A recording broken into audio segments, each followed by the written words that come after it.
우리는 지난 시간에 베드로와 요한이 성전 미문 앞에서 구걸하던 나면서부터 안진뱅이였던 사람을 일으킨 사건을 살펴보았습니다.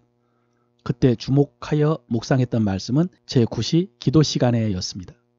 기도하기 위해서 시간을 정해놓고 기도하는 것이 필요하다고 했죠. 오늘은 안진뱅이가 일어난 후에 벌어진 일입니다. 뒤에 보면은 이 사람의 나이가 40여 세 되었다고 했는데, 여러분, 태어나서 40년 동안 걷지 못한 사람이 서서 걸어서 성전에 들어갔으니 사람들이 보고 놀랐을 것입니다. 나은 사람이 베드로와 요한이 이렇게 고쳐주었다라고 소리를 쳤을 것이고, 그래서 사람들이 몰려와서 베드로와 요한을 붙잡아서 솔로몬 행각으로 갔습니다. 베드로가 이것을 보고 무리들에게 말합니다. 이스라엘 사람들아, 이 일을 왜 놀랍게 여기느냐? 우리의 개인의 권능과 경건으로 이 사람을 걷게 한 것처럼 왜 우리를 주목하느냐? 그러면서 예수 그리스도의 죽으심과 부활을 증거합니다. 그리고 이렇게 말하죠. 그 이름을 믿음으로 그 이름이 너희가 보고 아는 이 사람을 성하게 하였나니 예수로 말미암아 난 믿음이 너희 모든 사람 앞에서 이같이 완전히 낫게 하였느니라 그랬습니다.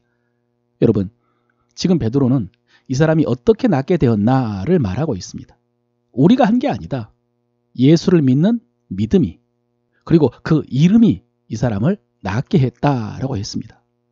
여러분, 이 말씀이 정말로 중요한 말씀입니다. 만약에 이 일을 베드로가 했다면, 베드로 같은 사람만 할 수 있는 일이라면 우리는 다른 말씀을 묵상해야 됩니다. 그런데 베드로가 한 게 아니고 예수 이름의 권세가 이 일을 이루었다면, 예수를 믿는 믿음이 이런 일을 가능하게 했다면 그것은 우리에게도 있는 것입니다. 예수를 믿는 믿음이 있지 않습니까? 그렇다면 우리도 할 수 있는 일이겠죠.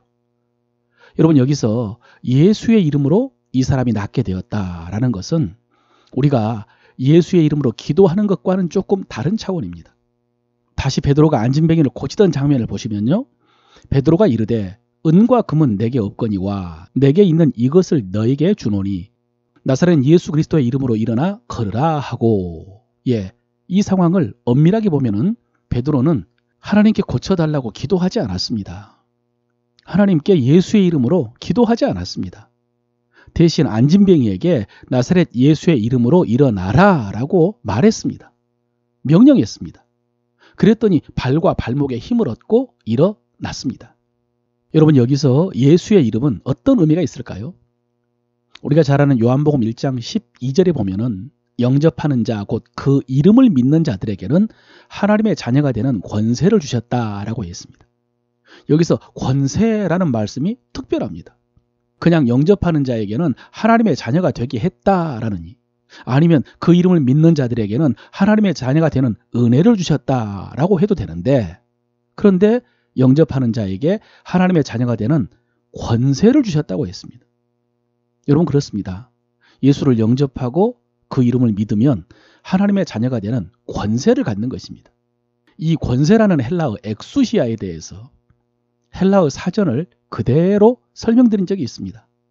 엑수시아는 그 자신이 가지고 있는 능력인 디나미스와는 대조적으로 보다 높은 사법기관에 의하여 부여된 권세, 명령권이다, 이렇게 기록되어 있습니다. 그래서 하나님의 자녀들에게는 자기가 가지고 있는 능력 말고 위에서 부여된 명령권이 있다는 것입니다. 그런데 여러분, 이 명령권을 하나님에게는 쓸 수 없겠죠. 하나님께는 하나님의 자녀의 자격으로 기도할 수 있지만은 명령할 수는 없습니다. 그럼 이 명령권을 누구에게 쓸까요? 누구에게 명령할까요? 교과서적인 정답은 세상 만물입니다. 특별히 악한 사탄, 마귀 세력들입니다. 여러분, 그렇습니다. 하나님의 자녀들은 마귀, 사탄에게 명령할 명령권, 엑수시아를 갖습니다. 이 세상에 속한 악한 것들에 대해서 명령할 수 있습니다. 누구의 이름으로? 예수의 이름으로요. 여러분, 우리가 신앙생활 하면서 꼭 기억해야 될 것이 영의 세계입니다. 눈에 보이지 않지만 영적인 존재가 우리 삶에 영향을 미칩니다. 에베소서에서 말씀하셨죠. 우리의 씨름은 혈과 육을 상대하는 것이 아니라고. 통치자들과 권세들과 이 어둠의 세상 주관자들과 하늘에 있는 악의 영들을 상대함이라 그랬습니다. 여러분, 이 악한 영들을 어떻게 상대할까요? 이 통치자, 권세, 주관자들, 악한 영들과 어떻게 싸우고 어떻게 이길 수 있을까요? 예수의 이름으로 이길 수가 있습니다. 왜냐하면 예수 그리스도께서 십자가에서 승리하셨기 때문입니다. 골로새서 2장 14, 15절입니다. 우리를 거스리고 불리하게 하는 법조문으로 쓴 증거를 지우시고 제하여 버리사 십자가에 못 박으시고 통치자들과 권세들을 무력화하여 드러내어 구경거리로 삼으시고 십자가로 그들을 이기셨느니라 그랬습니다.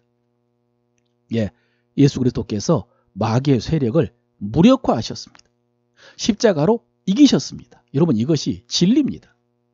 그래서 우리가 그들의 거짓과 그들의 역사를 예수의 이름으로 제압할 수 있습니다. 예수의 이름으로 그들에게 명령할 수가 있습니다. 우리가 너무 잘 아는 빌립보서 2장의 말씀이 있습니다. 너희 안에 이 마음을 품으라. 곧 그리스도 예수의 마음이니. 여러분, 이 말씀에 보면은 주님께서 자기를 낮추시고 죽기까지 복종하셨을 때 하나님께서 이렇게 하셨다고 했습니다. 2장 10절에요. 하늘에 있는 자들과 땅에 있는 자들과 땅 아래에 있는 자들로 모든 무릎을 예수의 이름에 꿇게 하시고, 앞서 제가 엑수시아, 권세, 명령권을 누구에게 쓸까요? 라고 하면서 교과서적인 정답은 세상 만물이라고 했습니다. 근데 보십시오. 하늘에 있는 자들과 땅에 있는 자들과 땅 아래에 있는 자들로 모든 무릎을 예수의 이름에 꿇게 하시고 그랬습니다. 결국 모든 사람들이 예수 그리스도의 이름에 무릎을 꿇게 될 것입니다. 그러나 아직은 아니죠. 아직은 복종하지 않는 사람들이 많습니다. 그런데 여러분, 아직 사람들은 복종하지 않아도 영들은 복종하는 줄로 믿으시기를 바랍니다. 우리가 믿음으로 진리를 선포하고 예수 그리스도의 이름으로 명령을 하면은 악한 영들은 복종한 줄로 믿으시기를 바랍니다. 예수 그리스도의 이름으로 명령하노니 무릎을 꿇어라. 그러면 사람들은 안 꿇어도 귀신들은 꿇을 것입니다. 떠나라고 하면은 귀신들은 떠납니다. 사랑하는 성도 여러분, 우리에게 이런 권세가 있는 줄로 믿으시길 바랍니다. 그리고 이 명령권을 사용하시길 바랍니다. 여러분, 이 권세 엑수시아는 능력 디나미스와 다르다고 했습니다. 여러분에게 이 능력이 없을 수는 있습니다. 어떤 분은 능력이 있습니다. 성령의 은사는 능력입니다. 성령이 너희에게 임하시면 너희가 권능을 받고, 여기서 권능이 디나미스입니다. 능력. 이렇게 특별한 성령의 은사를 받은 분들은 권능이 있습니다. 이런 훈련을 받고 사역의 경험이 많은 분들은 권능이 있습니다. 그러나 권세는 모든 성도들에게 다 있습니다. 모든 성도에게는 권세가 있습니다. 여러분, 귀신이 들렸는데 아주 독하게 들린 사람들이 있습니다. 거라사의 군대 귀신처럼 많은 귀신에게 사로잡히거나 어렸을 때부터 오랫동안 사로잡힌 귀신들은 쉽게 나가지 않습니다. 그런 귀신을 쫓아내는 데는 권능이 필요할 수 있습니다. 성령의 은사와 오랜 기도 생활과 경험에서 나오는 권능이 필요할 수 있습니다. 그러나 우리가 살다가 악한 감정과 악한 생각에 사로잡힐 때는 평범한 성도의 권세로도 쫓아낼 수가 있습니다.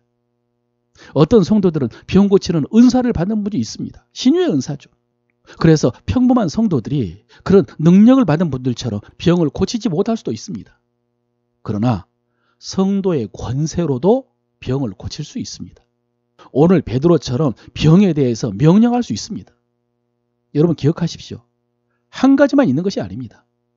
병 낫기를 하나님께 기도할 수 있습니다. 우리가 지금까지 그렇게 한 것처럼. 그러나 질병을 향하여 명령할 수 있습니다.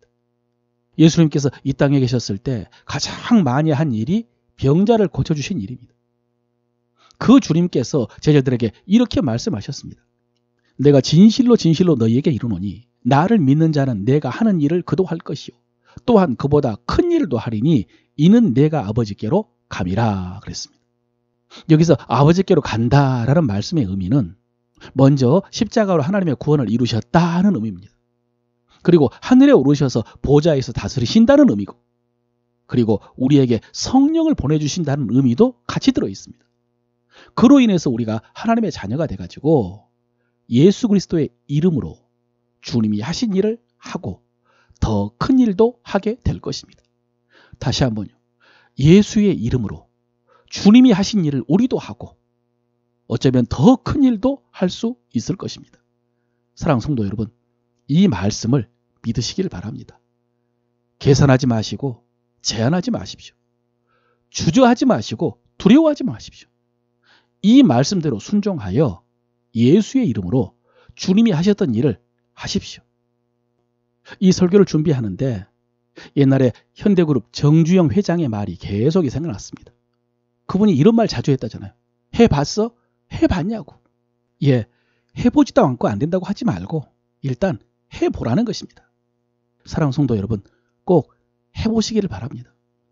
예수, 그 이름을 믿음으로 그 이름이 놀라운 역사를 일으킬 것입니다. 그렇게 해서 예수 그리스도의 이름으로 하나님의 나라를 이루어가는 여러분 되시기를 바랍니다.